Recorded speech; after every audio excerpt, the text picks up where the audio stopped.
The empty function can be used to check if an object, array, or string is empty. This function will return a true or false value and is often used in conjunction with the if function. In this demo, I'm going to use the getResponseDetails action to return a response from a submitted form. I'll use the empty function to check if any files have been uploaded.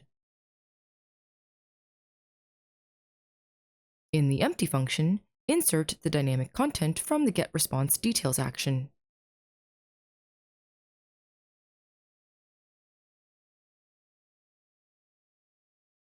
In this case, the single file upload question didn't have any files uploaded, so the result of the expression is true.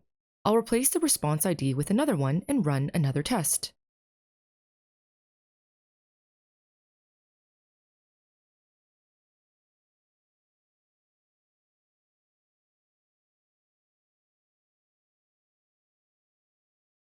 This time, the result is false, meaning files were uploaded. You can also use the empty function to check if a column in your SharePoint list or document library is empty as well. This function will work on most column types.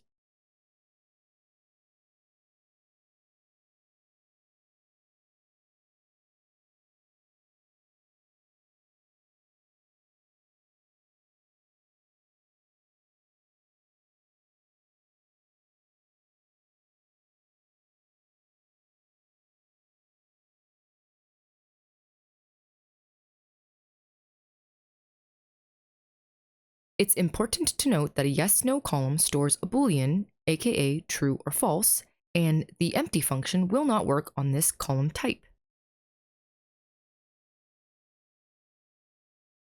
If you try to use the empty function on this column type, you'll get an error. You'll need to use the equals function instead. What function would you like me to cover next? Let me know in the comments. If you found this helpful and want to see more videos like this, please consider giving it a like. Want to learn more about writing expressions? Check out the full tutorial where I cover 7 functions you need to know. Don't forget to subscribe so you don't miss out on any other Power Automate tutorials. Thanks for watching!